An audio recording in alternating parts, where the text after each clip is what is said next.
Hand over the bags. My mom says you owe us. The kid is 16, blocking my trunk, arms crossed like this is already settled.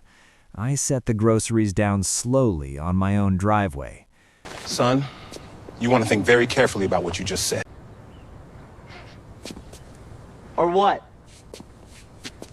You gonna call the cops? I look at him for exactly 3 seconds. His mother hits my porch 4 minutes later, phone already out, voice already raised. Calling the police and you will regret this. Do you understand me? Do you have any idea who I am in this neighborhood? I am calling the police and you will regret this. Do you understand me? Do you have any idea who I am in this neighborhood? I pick my groceries back up. Ma'am, I say, ma'am, make the call. She did, confident, satisfied, not once stopping to ask who I was, only who she was. That was the last mistake Patina Whitmore ever made in Meadowlark Estates. What would you do? And where are you watching from tonight? Let me take you back about 14 months before that driveway moment, because you need to understand the world I was living in to fully appreciate how spectacularly this all unraveled. I'm Chief Darnell Okafor, though at the time nobody in Meadowlark Estates knew that. The development sat just outside the city limits of Ridgecroft, Tennessee, a mid-sized town, the kind of place where high school football still fills the bleachers, and everybody eventually knows everybody's business. I'd spent 22 years working my way up through the department. Patrol, detective, lieutenant, and finally chief, appointed 8 months before I moved into the neighborhood. The new role came with a modest bump in pay and a genuine desire to decompress somewhere quiet. My therapist had actually suggested it. Get out of the apartment above the precinct parking garage, Darnell. Go somewhere with a yard. So I bought 14 Briarwood Court, 3 bedrooms, a deck that needed refinishing, a dogwood tree that had been badly overtrimmed by the previous owner, and a homeowners association that I, stupidly, assumed would be a minor administrative footnote in my life. I kept my career to myself, intentionally. After 2 decades in law enforcement, you develop a strong preference for not broadcasting what you do for a living. People act differently. They either treat you like a personal security service, or they get weirdly defensive, like you're cataloging their jaywalking. I just wanted to be the neighbor who waves, mows on Sundays, and goes back inside. I introduced myself simply as a city employee. Nobody pressed further. The smell of the neighborhood on the day I moved in is still vivid to me. Fresh-cut grass baking under a July sun, the faint chemical tang of someone running a pressure washer 2 houses down, and above it all, the sweetish rot of an overflowing garbage bin that someone had failed to roll back to the curb per the HOA's very specific schedule. That bin, I would later learn, belonged to the household directly across the street, the Whitmore household. Patina Whitmore was 53, trim in the way of someone who treats exercise as a competitive sport, and she wore authority the way other women wore cardigans, permanently, without thinking about it. She had served as HOA board president for 6 consecutive years. She had personally drafted the amendments that established the landscaping color palette guidelines. Yes, that's a real thing. And yes, there was a laminated chart, and she had a habit of appearing at your property line at moments that were always, technically, accidental. Just out for my walk, she'd say, while clearly reading the brand name on your lawn fertilizer. Her son, Cody, was 16 and built like someone had taken a golden retriever's energy and stuffed it into a teenager who had never once been told to sit. He drove a golf cart, HOA permitted, naturally, around the cul-de-sac with the territorial confidence of a much smaller animal who had no idea what the larger animals around him were capable of. The first unfair act came 3 weeks after I moved in. I received a written HOA violation notice, hand-delivered, with a little red sticker on the envelope like it was a summons, citing me for failure to maintain approved exterior paint integrity on my mailbox post. The post was white. The approved color was antique linen. They are, objectively, the same color. I have a photograph. The fine was $40. I paid it. Not because I thought it was right, but because I was tired, and I had 7 cases on my desk and a department budget meeting on Thursday. Pick your battles. I should have picked that one, because Patina Whitmore read my payment as confirmation that she had found exactly the kind of neighbor she liked best. Someone who would absorb whatever she handed out and write a check. She was already wrong about that. She just didn't know it yet. The mailbox fine was just the warm-up act. By September, 6 weeks after I'd moved in, Bettina had escalated to a rotation system that I can only describe as impressive in its pettiness. Every Tuesday, a new notice. Gutters required cleaning even though I'd cleaned them the previous weekend. My recycling bins were placed 3 inches too close to the property line on collection day, a measurement she had apparently made, because the notice specified approximately 3 inches, in a font that suggested someone had typed it with genuine fury. Then came the notice about my decorative stone border around the dogwood tree, which she claimed violated HOA Bylaw 7, Section C, Paragraph 2, regarding unauthorized hardscape modifications. The decorative stones came with the house. The previous owner had put them there. I had the inspection report to prove it. I drafted a response letter, polite, precise, with the inspection report attached, and slid it under the HOA management office door on a Thursday morning. The crunch of gravel under my boots as I walked back to my car felt satisfying in a small way. Evidence submitted. Case closed, I thought. That Friday, Cody Whitmore knocked on my door. I answered it in my off-duty clothes. Jeans, old department alumni t-shirt, the kind of outfit that screams, "I am not working right now, please honor that."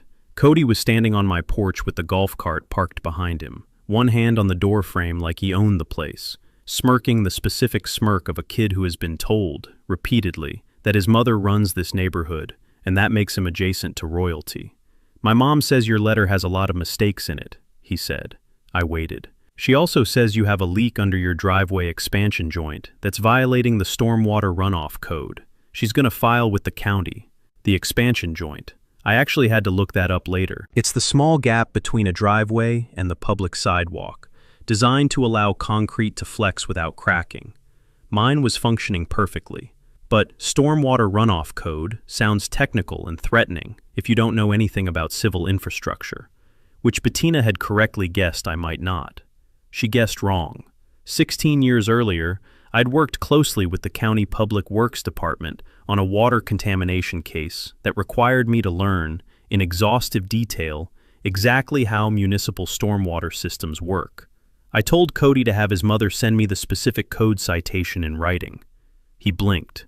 That was clearly not the response the script called for. "She'll just go to the county," he said again, as if repetition made it more threatening. "Great," I said. "I'd love a written citation. Have a good afternoon." I closed the door. Outside, I could hear the electric whir of the golf cart reversing down my driveway. What happened next took about 10 days. Bettina escalated immediately. She filed a community concern report with the HOA board, which she also chaired, so filing with the board was essentially sending herself a memo, and she began what I can only describe as a whisper campaign. The Donovans at number 12 told me apologetically that Bettina had mentioned something about code issues at my property at the last neighborhood coffee gathering. The Kowalczyks at number 8 said she'd just happened to mention that the new resident on Briarwood had been slow to cooperate with community standards. It was subtle, it was strategic, and it was designed to do one specific thing: isolate me before I could build any relationships that might complicate her operation. Here's what she didn't understand about 2 decades in law enforcement. I have a finely tuned sense for when someone is running a play. I've watched better operators than Bettina Whitmore try to cut off a target's social support before making a move. I recognized the pattern before the second whisper had traveled half the block. So I did what any investigator does at the beginning of a case. I started taking notes: date, time, content of each violation notice, the specific bylaw cited, whether the bylaw actually said what she claimed it said, because I was reading them now, all 47 pages, with the same attention I used to give criminal statutes. And I started doing something else. I started being a very, very good neighbor to everyone on Briarwood Court, except Bettina Whitmore. Not aggressive, not performative. I just started actually knowing the people around me.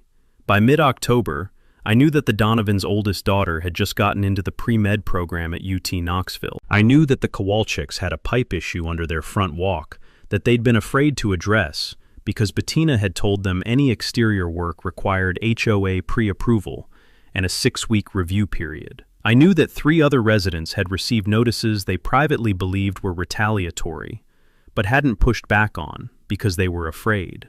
afraid, of a woman with a laminated color chart and a son on a golf cart. That bothered me more than anything she'd done to me directly. November arrived cold and early that year. The dogwood tree dropped its leaves fast, the way trees do when a frost catches them off guard, and the crackle of dried leaves underfoot was constant on my morning walks. I was doing a lot of morning walking by then, partly because my doctor kept telling me to, partly because it gave me a reason to drift naturally past every house on Briarwood and see what was happening without it looking deliberate. What was happening by mid-November was this. Bettina Whitmore had realized that her whisper campaign wasn't achieving full saturation. I hadn't been isolated. If anything, I'd become reasonably well-liked. People waved. Marcus Donovan had come over one Saturday, and we'd spent 3 hours refinishing my deck together while his wife brought out coffee so strong it could have powered a patrol car. I was in the neighborhood now, genuinely, and Bettina could feel it, so she shifted tactics.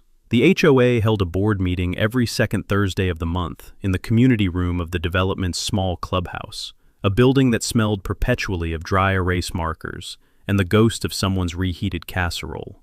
I attended for the first time in November.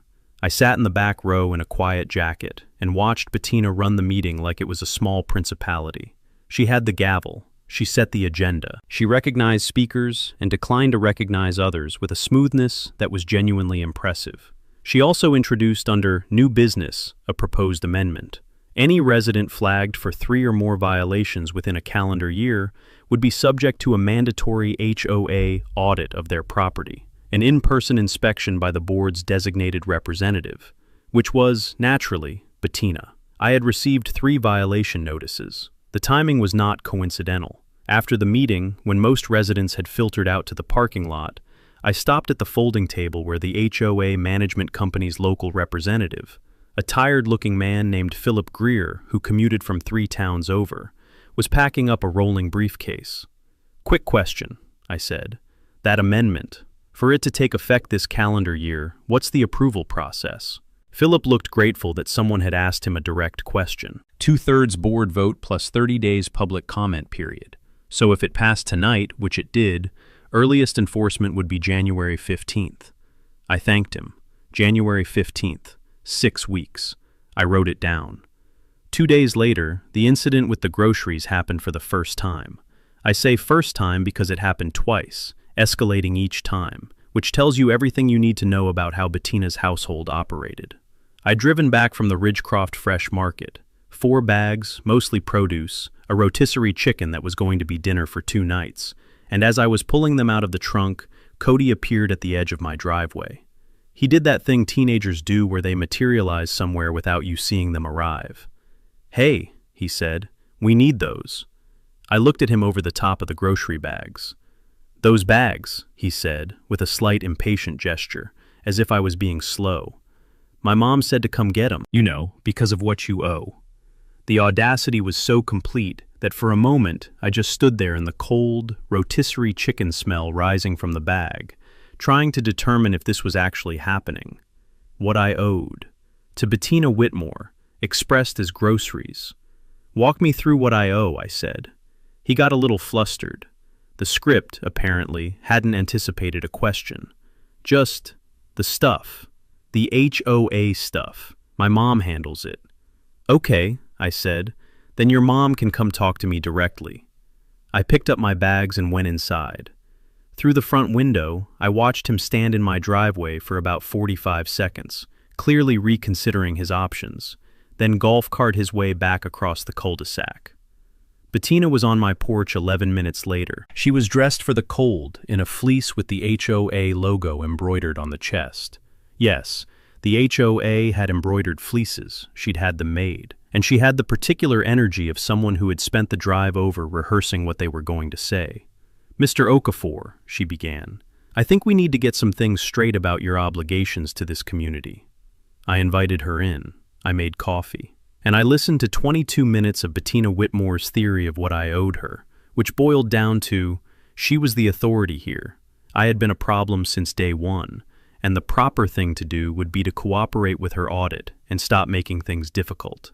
I nodded throughout, took mental notes, asked 2 clarifying questions. She left satisfied. I called my attorney the next morning. December brought the neighborhood Christmas lighting competition, HOA sanctioned, with a judging rubric that Bettina had personally authored, and which somehow always resulted in the Whitmore house winning the Community Spirit Award.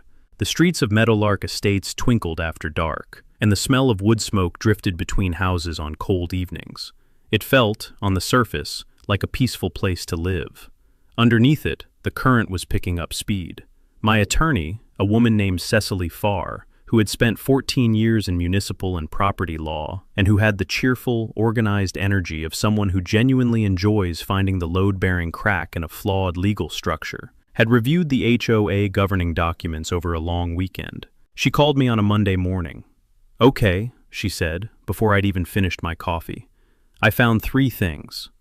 The first, the mandatory audit amendment Bettina had pushed through was almost certainly invalid. Tennessee HOA law, specifically the Tennessee Horizontal Property Act and the relevant provisions of the Common Interest Community Ownership Act, required that any new enforcement mechanism include an appeal process accessible to affected residents before enforcement begins. The amendment had no appeal provision. It was, in Cecily's words, a procedural orphan. Takeaway: if an HOA passes an enforcement rule with no appeal process, it likely violates state HOA law and can be challenged before it's ever used. The second finding was more interesting. Bettina had been assessing fines, including my mailbox fine, under a schedule that had been adopted by the board in 2021. But the HOA's original CC and Rs, filed with the county recorder when the development was built, required that any fine schedule be ratified by a full resident vote, not just a board vote. That vote had never happened, which meant every fine levied under that schedule, for 4 years, was potentially uncollectible. Cecily estimated the total value of fines issued under that schedule across the whole development at somewhere in the range of $18,000 to $22,000. The third finding was the quietest and the sharpest. Bettina Whitmore, as HOA president, had signing authority on the association's operational account. The most recent annual financial disclosure, which HOA boards are required to file with residents under Tennessee law, contained a line item for administrative services totaling just over $9,000 for the previous fiscal year. The payee on those administrative services invoices was a company called Whitmore Property Management Solutions. That company was registered to Bettina Whitmore. She was paying herself, through the HOA, without disclosing the conflict of interest, without resident approval. I sat with that for a minute. The morning light was coming through my kitchen window at the angle it does in December, flat and pale gold, and my coffee had gone cold while I listened to Cecily explain what she was looking at. Outside, I could hear the distant whir of Cody's golf cart doing a circuit. "How solid is the self-dealing finding?" I asked. "Solid enough that I'd be surprised if the HOA management company's insurance carrier didn't take it very seriously," Cecily said. "And solid enough that if it went to a resident's vote of no confidence, she'd have a hard time surviving it." We agreed she'd send me a formal memo. I printed it out and put it in a manila folder in my desk. Not to use yet, just to have. Meanwhile, Bettina had graduated from notices to something more operationally aggressive. She had begun photographing my property. I noticed her phone raised in my direction on 3 separate occasions, apparently building a documentation file of her own. She'd also had a conversation with my next-door neighbor on the left, an older widower named Everett Sims, that Everett had the grace to repeat to me almost word for word. "She told me you'd been rude to her," Everett said, with the slightly pained expression of a man being asked to participate in something he didn't agree with, "and that I should be careful about any informal agreements we might have made about the property line hedge." We had no informal agreements. He'd helped me trim the hedge because he was a kind man who'd been doing it for 20 years on his own. "She's trying to thin out your corner," Everett said. He was 71 and had been in the neighborhood for 18 years and had watched HOA presidents come and go with the practiced patience of someone who knows that all bad weather eventually passes. "She does it to anyone she decides to make an example of." I asked him if he'd ever pushed back. "Never had enough company," he said. He was about to. The new year came in quiet. January in Ridgecroft goes gray and damp and stays that way for weeks, and the neighborhood had settled into its winter rhythms. People shoveled when they had to, waved from windshields instead of front walks, and the HOA's violation notice cadence slowed, because even Bettina, apparently, didn't enjoy standing in a cold yard with a measuring tape. But I had been doing homework. On a Sunday afternoon in the second week of January, I drove downtown to the county courthouse and spent 2 hours at the recorder's office pulling the original development documentation for Meadowlark Estates. Recorded deeds, the original subdivision plat, the CC and Rs as filed in 2003, and the declaration of the Homeowners Association. And there, on page 14 of the original CC and R document, buried in a subsection titled Architectural Standards Enforcement, that appeared to have been drafted by someone who intended for it never to be read, was a clause that changed everything. It read, approximately, "In the event that any enforcement action initiated by the association is subsequently determined to have been commenced without documented evidence of actual violation, the association shall be liable for reasonable, legal, and administrative costs incurred by the affected member, not to exceed the greater of $500, or 3 times the value of any fine assessed. Triple damages, payable by the association, for a violation that couldn't be documented. The mailbox fine? Documented? Let's check." The original notice cited failure to maintain approved exterior paint integrity. The approved color was antique linen. My mailbox post was white. I had a photograph. A color matching analysis by any hardware store's paint scanner would confirm they were within 5% of the same shade. That notice was, in the language of the clause, without documented evidence of actual violation. Triple damages on a $40 fine is $120. That's not the point. The point is that Bettina had issued me 11 notices. I had documentation of compliance or irrelevance for every single one. 11 notices, each potentially triggering the clause, each potentially exposing the HOA, and by extension, Bettina personally, given the self-dealing issue Cecily had identified, to liability. Here's the legal mechanic in plain English. HOA, CC, and Rs are contractual documents. Both the association and the resident are parties to that contract. A clause like this one is enforceable by the resident in small claims court or through arbitration, depending on the CC and R's dispute resolution section. No attorneys required for small claims. Maximum per claim filing fee in Tennessee, $50.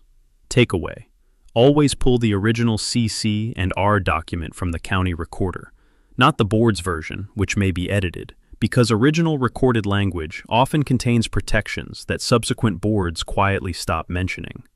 I sat in the courthouse parking lot for a few minutes after I got back to my car. The heater was running, and rain was tapping the windshield in that soft, insistent way that makes you feel like the weather is trying to get your attention. I had Bettina Whitmore's conflict of interest on paper. I had an invalid enforcement amendment. I had an unratified fine schedule. I had an original CC and R clause that turned her violations into potential liability. And I had a police department. I hadn't used any of it yet. That was going to change on January 15th. That was the date the mandatory audit was supposed to begin. She was planning to come to my house. I started planning what she'd find when she got there. There's a satisfaction specific to building a case properly. I had felt it 100 times in the department. That quiet, focused energy of assembling everything before making a move. You don't rush. You don't tip your hand. You build until the structure is solid enough to hold weight from any angle, and then you move. The first call I made was to Cecily. I told her what I'd found at the recorder's office. She was quiet for about 4 seconds, which for Cecily meant she was already 3 steps ahead. "Okay," she said. "Here's what we file and when." She drafted 3 documents. The first was a formal written notice to the HOA management company, Philip Greer's outfit, citing the invalid audit amendment and the unratified fine schedule, with the specific statutory references attached. Under Tennessee law, a management company that continues to enforce rules it has been formally notified are potentially invalid takes on its own exposure. This was the warning shot. Philip didn't want exposure. Philip wanted to go back to his commute and his rolling briefcase. We sent it certified mail on January 8th. The second document was a demand letter to the HOA board, citing the self-dealing issue and requesting a full accounting of the Whitmore Property Management Solutions payments. This one didn't go to Bettina. It went to the 2 other board members, who, as Cecily explained, now had personal fiduciary liability if they continued to ignore a documented conflict of interest after being formally notified. Fiduciary liability means they could be sued, not just the HOA. We sent it to them at their home addresses, also certified, also on January 8th. Bettina received her copies of both letters on January 9th. I know this because Everett Sims called me that afternoon and said he'd seen her standing at her mailbox for an unusually long time. The third prong was the one I built quietly, over 2 weeks, with a patience that my therapist would have approved of. I had conversations, unhurried, over coffee or on morning walks, with every resident on Briarwood Court and the adjacent Clovermill Lane who had mentioned, at any point, feeling pressured by the HOA. That was 11 households. From those conversations, I compiled a voluntary record. 9 residents who were willing to sign a written account of violations they believed were pretextual. 2 who preferred to remain anonymous, but provided documentation. Combined with my own 11 notices, I had a pattern of conduct that, assembled and organized, told a clear story. Here's the practical mechanic of what I was doing, because it's something any organized person can replicate.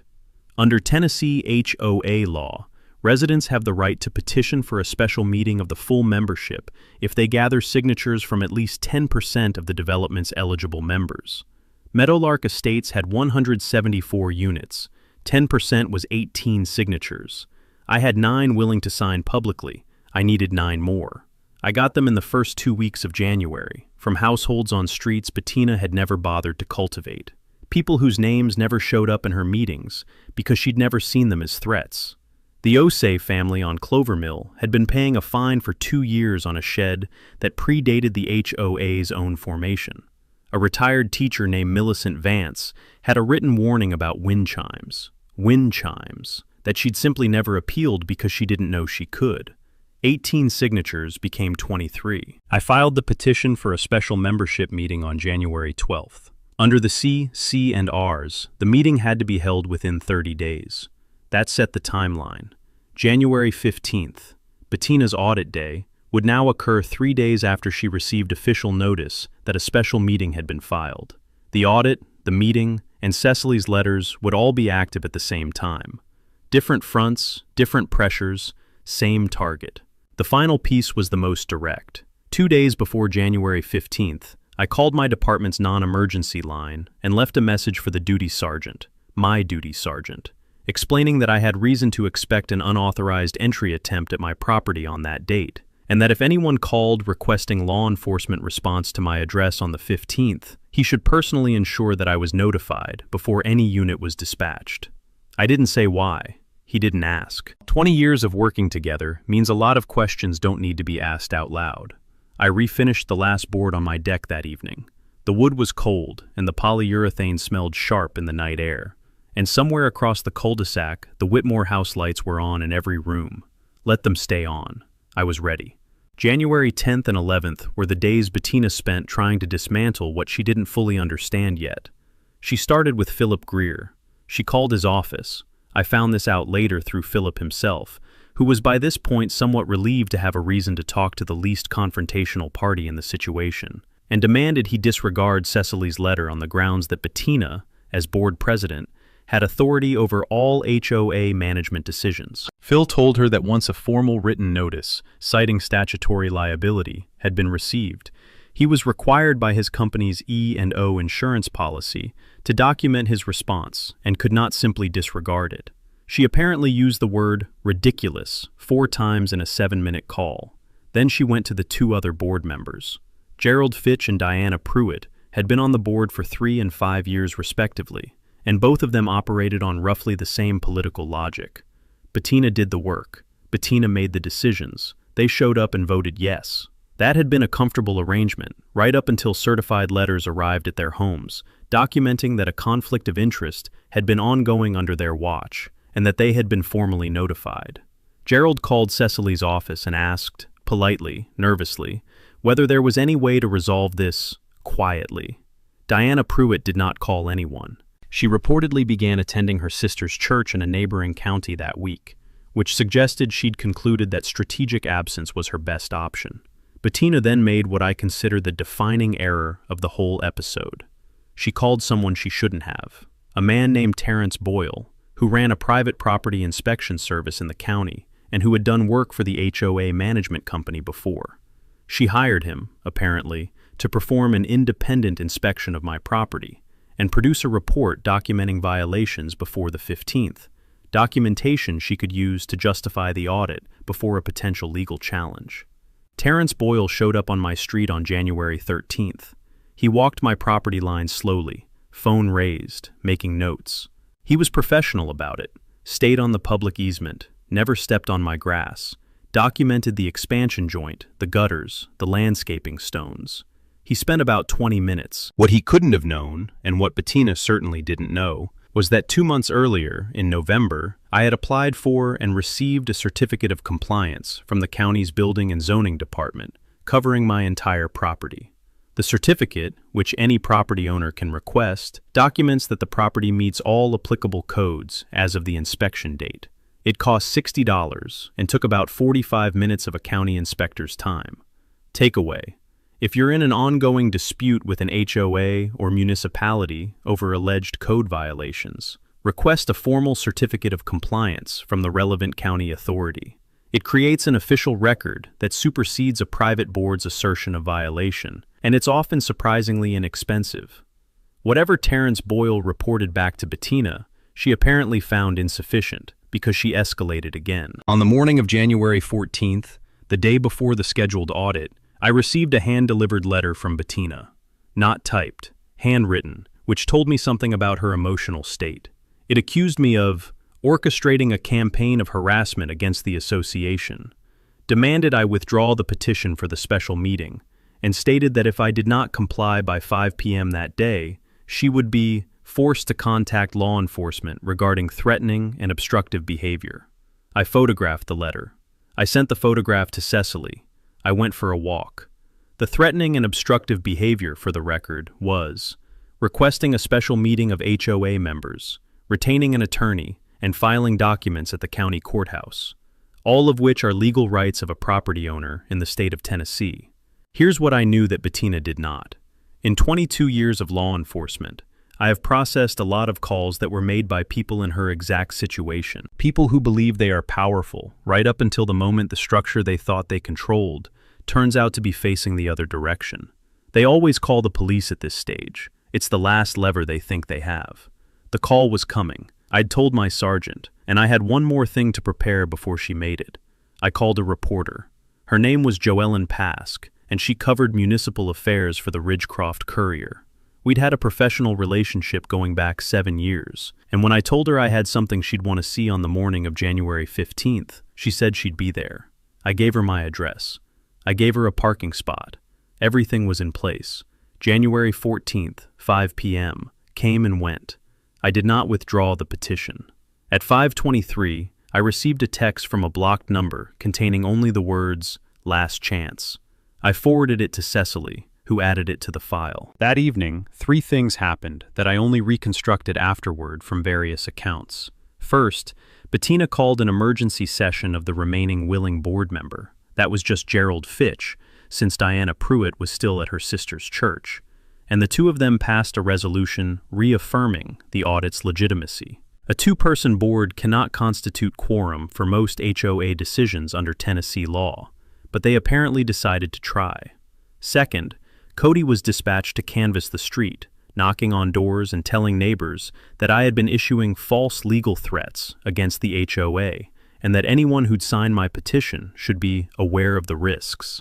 He made it to 4 houses before Marcus Donovan, who is 6'3" and spent 12 years as a union steward, and has exactly 0 tolerance for a 16-year-old talking to his family about legal risks, asked him to leave his porch. Third, and this is the part that tells you everything about Bettina's state of mind by the end of that evening, she baked something. I know this because Everett Sims saw her kitchen light on past midnight, and the next morning there was a plate of cookies outside the door of Gerald Fitch. Gerald told me this himself, with the slightly bewildered expression of a man who realizes he has been courted with baked goods at 1 a.m. and is unsure what that says about his life choices. I slept well that night. I have learned, over the course of a career that has included some genuinely dangerous moments, that there is a specific kind of calm that settles in when you have done everything you can do in preparation, and the only thing left is to wait for the morning. The house was warm, the deck I'd refinished smelled faintly of polyurethane, and the dogwood tree out front was bare and skeletal and beautiful in the way that dormant things are, full of something that wasn't showing yet. January 15th, 7 a.m. The special meeting petition had been filed. The certified letters were received. My certificate of compliance was in a folder on my kitchen table, along with the original CC and R clause, Cecily's memo, and the accounting demand. Joellen Pask's car was parked 2 houses down at 7:15. Cecily herself had driven up from the city and was sitting in my living room with a cup of coffee, wearing the expression of someone at a chess match who has already seen the end of the game. At 8:43, I heard the golf cart. Cody first, riding ahead like an outrider, then Bettina on foot behind him carrying a clipboard and, I will never forget this, a measuring tape on her belt. She was wearing the HOA fleece. She had dressed for this. She walked up my driveway with the purposeful energy of someone who has rehearsed. She rang my doorbell. I opened the door. "Mr. Okafor," she said, with the tone of someone delivering a verdict. "The board is here to conduct the mandatory compliance audit of your property. I'm going to need you to provide access to your rear yard. And if you obstruct this inspection in any way, I will be calling the police." I looked at her for a moment. "You're welcome to make that call," I said. She took out her phone. She dialed. Here's the thing about calling 911 in Ridgecroft, Tennessee. The call goes to the county dispatch center, which patches to the department's duty sergeant, who is, in this particular instance, a 20-year veteran named Sergeant First Class Antoinette Webb, who has worked for me for 6 years, and who received my message on January 12th, and had, as I later learned, actually taken notes. Bettina reported a combative homeowner obstructing an official HOA inspection at my address. Dispatch put her on a brief hold. In the 30 seconds of hold music, she glanced up at me with an expression of composed authority. I said nothing. My phone buzzed in my pocket. I glanced at it. The text read, "On our way, Webb." I put the phone away. I looked at Bettina. "They're coming," I said. The cruiser turned onto Briarwood Court at 9:04 a.m. Not a response vehicle. Sergeant Webb had taken my instructions seriously, which meant she'd sent herself, in a standard patrol unit, rather than dispatching a junior officer who might walk into the scene without context. She pulled up at the curb in front of my house, got out with the unhurried precision of someone who already knows the shape of the situation, and walked up the driveway. Bettina saw her coming and straightened slightly, the clipboard rising half an inch. Law enforcement, finally, vindication. "Thank you for coming," Bettina said, with the practiced warmth of someone accustomed to being the most important person in the conversation. "I called because this gentleman is refusing to comply with an official HOA inspection, and I believe he may be—" "Ma'am." Webb had the specific flat authority of a person who has de-escalated several hundred situations and could do it in her sleep. "I have some background on this call. Can I ask your name?" "Bettina Whitmore, HOA board president." "Ms. Whitmore," Webb made a note. "And you are?" She was looking at me. "Darnell Okafor," I said. Webb gave the smallest nod that managed to contain an entire sentence's worth of meaning. The nod of a sergeant acknowledging her chief in the presence of someone who doesn't yet know she's looking at the chief. Then she looked back at Bettina. "The board's mandatory audit amendment," I said evenly, "was passed without an appeal provision. Cecily," I gestured to the doorway, where Cecily Farr appeared exactly on cue, holding a folder, wearing the expression of someone arriving at the precise moment they planned to arrive, "has a formal notice of invalidity that's been on file with the management company since January 8th. There is no enforceable audit." Bettina's clipboard arm dropped an inch. "That's not for you to decide. There's also," Cecily said, opening the folder, "the question of the fine schedule, which was never put to a resident vote, and the matter of approximately $9,000 in HOA administrative payments to a company registered in your name, without board disclosure or resident approval." The street was quiet enough in that moment that I could hear the fabric of Bettina's fleece shift as she breathed. From 2 houses down, Joellen Pask was walking toward us with a notepad. "I'm the police chief of Ridgecroft," I said. It was the first time I had said those words in this neighborhood in the 8 months I'd lived there. I moved to Meadowlark Estates last July. I have not, in that time, done anything to obstruct this HOA or any of its legitimate functions. What I have done is document 14 months of pretextual violation notices, research the governing documents, file a legal petition, and retain counsel. Every one of those things is the lawful exercise of my rights as a property owner in this state. Bettina looked at Webb. Webb looked back at Bettina with the patient, neutral expression of someone who has understood the situation completely and has no intention of performing otherwise. "You're," Bettina started. "The chief," Webb confirmed.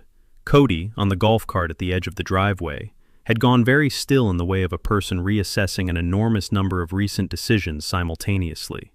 Joellen Pask reached the edge of the conversation. "Ms. Whitmore, I'm with the Courier. Could I get your comment on the special membership meeting that's been filed and on the board payments to Whitmore Property Management Solutions?" The color that left Bettina Whitmore's face in that moment, that specific, slow evacuation of composure, is something I will remember clearly for a long time. Not because I enjoyed it, but because it looked like the exact moment when a person who has told themselves one story about how the world works is confronted with the actual story and cannot find a way to make them fit together. She said nothing to Joellen. She looked at her clipboard. She looked at the fleece. She walked back across the cul-de-sac. Cody backed the golf cart out of my driveway without being asked. Everett Sims, who had appeared on his porch in a robe and slippers at some point during the preceding 4 minutes without my noticing, raised his coffee mug in my direction. I raised mine back. Webb made her report, confirmed no laws had been violated, noted the pending civil matters for the file, and drove away. Cecily made 3 phone calls. Joellen filled 2 full pages of notes. The HOA fleece, it turned out, had been the most expensive thing Bettina Whitmore ever put on. The special membership meeting was held on February 7th in the clubhouse that smelled of dry erase markers. And this time, the room was full. 112 of Meadowlark Estates' 174 units sent a representative. Joellen's story had run in the Courier 4 days earlier, accurate, fair, and thorough. And the turnout reflected what happens when residents who have been quietly absorbing bad governance for years are handed a documented reason to show up. Bettina Whitmore did not attend. The vote to remove her as HOA president was 104 to 8. The 8, I later learned, were relatives. Gerald Fitch resigned from the board voluntarily 2 days before the meeting. Diana Pruitt had never formally returned from her sister's county. The HOA management company terminated their contract with the association within the week, citing the conflict of interest findings in their own liability review. Philip Greer sent me a brief professional email, thanking me for the documentation and not blaming me for the professional headache, which I appreciated. The legal resolution was quieter and took longer, the way these things do. Cecily filed a formal demand for restitution of the $9,000 in self-dealing payments on behalf of the HOA membership. Bettina retained her own attorney. After 3 months of back and forth that I mostly observed from a distance, they settled. A repayment plan for 75% of the payments, roughly $6,800, returned to the HOA's operational fund. Not a criminal proceeding, not a public drama. A civil settlement, documented, binding. The invalid fine schedule was another matter. 23 residents submitted documented claims under the CC and R's triple damages clause. The total came to just under $4,000. The newly constituted board, 3 new members, elected at the February meeting, one of whom was Marcus Donovan, voted to honor every claim from the existing reserve fund, which the financial disclosure had shown was adequately capitalized. Takeaway. HOA self-dealing by an officer is a civil matter, typically addressed through demand letters and settlement, but it creates a documented record that can trigger management company liability reviews and board removal under state HOA law. The dogwood tree out front came back in April. It does that. The over-trimming hadn't actually harmed it, just made it look worse than it was. The new growth came in thick and white-flowered and slightly wild, and it smelled the way spring in Tennessee smells when you're standing in a yard that is genuinely, unambiguously yours. Everett Sims came over to look at it. "That's a good tree," he said. "It is," I agreed. "What I want to tell you, and this is the part that matters beyond the legal mechanics and the satisfying logistics, is that the real cost of what Bettina Whitmore ran in Meadowlark Estates wasn't the fines. It was the years of residents like Millicent Vance feeling unable to hang wind chimes in their own yard, and the Osei family paying money they shouldn't have, and Everett Sims feeling like he had to manage his neighbors carefully to avoid becoming a target. That kind of low-grade intimidation, multiplied across a whole community, costs something that doesn't show up in a fine schedule. The new board used $3,000 of the recovered funds to establish a small resident assistance grant, available to any homeowner facing a genuine hardship with HOA-covered maintenance costs. The first recipient was Millicent Vance, who used it to repaint her front porch. She also put the wind chimes back up. As for Cody, I saw him at the Fresh Market about a month after everything settled. He was by himself, no golf cart, loading bags into the back of a car.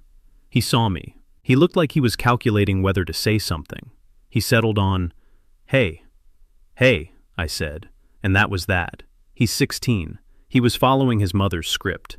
I harbor no particular grudge against a script follower, provided the script is retired. The new board is fine. The neighborhood is quieter. My deck holds up.